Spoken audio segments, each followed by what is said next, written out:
কারণ পরবর্তী সময়ে 1911 কিছুদিন পর থেকেই কিন্তু আমাদের এই জাতীয়তাবাদী যে একমুখিতা তার মধ্যে একটা কিন্তু পরিবর্তন আসতে শুরু করে।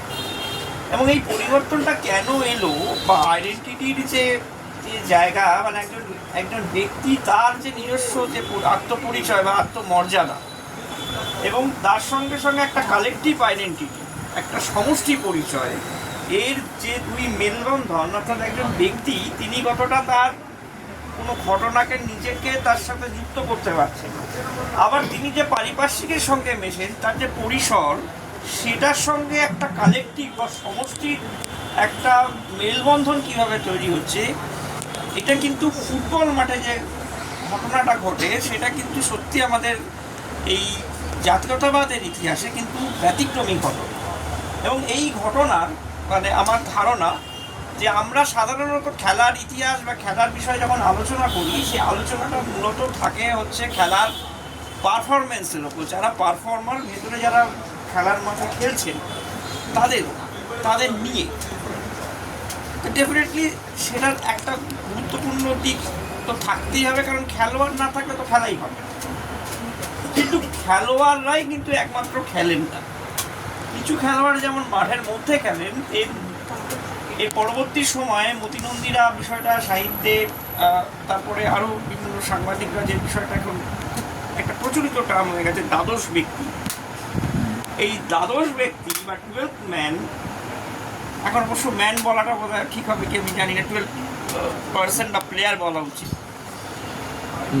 তাদের কিন্তু একটা বিরাট অবদান আছে। এবং ঘটনাটা যখন ঘটে তখন খেলোয়াড়রা খেলেন, খেলোয়াড়রা সেই ঘটনাটা ঘটান, কিন্তু তার যে প্রতিক্রিয়াটা হয় সেটা কিন্তু ওই পারিপার্শ্বিক যে মানুষজন তারা উপস্থিত থাকেন এবং ক্রমশ লোকমুখে এইটা কিন্তু ছড়িয়ে দেন। ফলে 1911 যখন শতবর্ষ এসেছিল, আমার মনে আছে আমি একটা টিভি শো হয়েছিল, এখানে আমি বলেছিলাম যে আসলে 1911 যতটা না ইতিহাস, তার থেকে রূপকথা অনেক বেশি। কারণ ওই যে বহু মানুষ তারা এটা মানে ফুটবল খেলাটা ভালো করে জানেন না, তারা সেদিন মাঠে গিয়ে উপস্থিত হয়েছিলেন, তারা এই ফুটবল খেলা দেখতে উপস্থিত হননি, তারা উপস্থিত হয়েছিলেন আসলে যে এই পল্টনদের কোনো বাঙালি কিভাবে চ্যালেঞ্জ করছে সেটা দেখার জন্য। তার কাছে প্রেমটা কিন্তু ওই 11 জন খেলোয়াড় বা দুটো গোল পোস্ট না, তার কাছে কিন্তু তার জীবনের ফ্রেমটা কিন্তু তার খেলার ফ্রেমটা কিন্তু অনেক বড়। এবং সেই কারণেই এই 11, আমি এখানে যেটা লেখার এই বইয়ের যেটা আমি তুলে ধরার চেষ্টা করেছি, যে 11 গল্পটা আমরা জানি, সেখানে আমরা ভিক্টোরিয়াস, আমরা বিজয়ী, কিন্তু 11-র পর মোহনবাগান আর একবার শিল্ডের ফাইনালে উঠেছিল, সেটা ঘটেছিল 1923 সালে। এবং সেই 23 সালে মোহনবাগানের যে সমস্ত খেলোয়াড়রা ছিলেন তারা ছিলেন কিংবদন্তি, যাদের নাম আমরা এখনও জানি।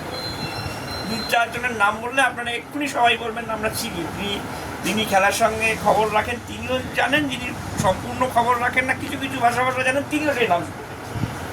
একজন হচ্ছে গোষ্ঠপাল, উমাপতি কুমার, এরকম অনেক আরও প্লেয়ার ছিলেন যাদেরকে সবাই আমরা চিনি। কিন্তু ঠিক কী কারণে সেই ম্যাচটা হয়েছিল 30শে জুলাই, এবং আমি গিয়ে দেখলাম যে এই 23 সালের কাগজপত্র কিন্তু খুবই খারাপ অবস্থায় আছে। আমাকে আমার সম্রাট, ওরা এখন গবেষণা করে, ওরাও আমাকে মাঝে মাঝে এসে বলে, বা বাংলা ক্রীড়া সাহিত্য নিয়ে গবেষণা করেছেন পারমিতা রায়, উনিও বলেন যে খবরের কাগজগুলো কিন্তু অধিকাংশ এখন ন্যাশনাল লাইব্রেরিতে মিসিং হয়ে গেছে। অনেক ক্ষেত্রে খুব ইম্পর্টেন্ট স্পোর্টিং ইভেন্টের দিনগুলোতে দেখা গেছে যে কাগজটা আছে ওই খেলার অংশটা কাটা, খেলার অংশগুলো বিভিন্ন খবরের কাগজের ওই অংশগুলোকে যে কোনো কারণে কেটে দেওয়া হয়েছে, অথবা গোটা পেজটাই হাবিস হয়ে গেছে। আপনি আজকে চেষ্টা করলে ন্যাশনাল লাইব্রেরি থেকে শুরু করে সব জায়গায় যান, আপনি 1911-র কোনো রিপোর্ট খুঁজে পাবেন। আমি খুব দায়িত্ব নিয়ে বলছি, আপনি পাবেন নেই। 1923-এও কিন্তু একই সমস্যা, এবং বহু কাঠগড় খুঁড়িয়ে এদিক ওদিক থেকে করে আলটিমেটলি একটা জিনিস দেখা গেল যে ফাইনাল ম্যাচটা কবে হয়েছিল, কারণ কোনো রেকর্ড।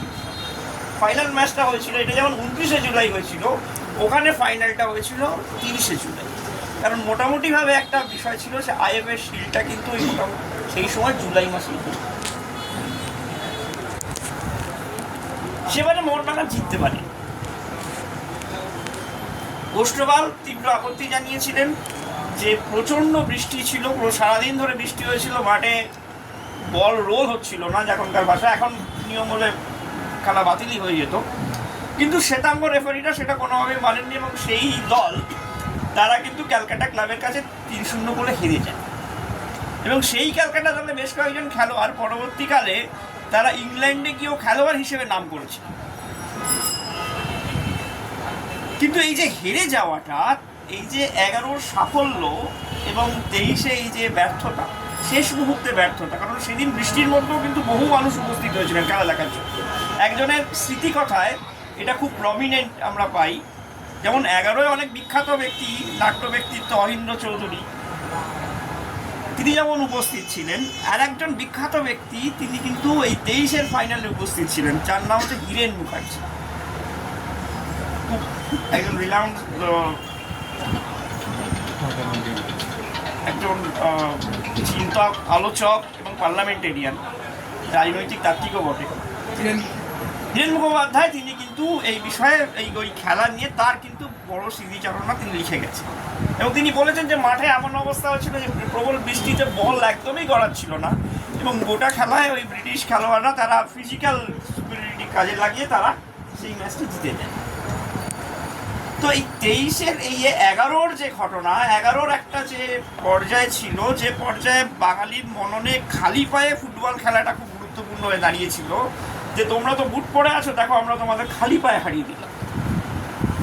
কিন্তু খালি পায়ে ফুটবল খেললে যেটা বেসিক প্রবলেম ছিল, যে প্রবলেমের জন্য 1916 সালে অর্ধেক লিগ অবধি কলকাতা লিগের প্রথম অবস্থায় থাকা সত্ত্বেও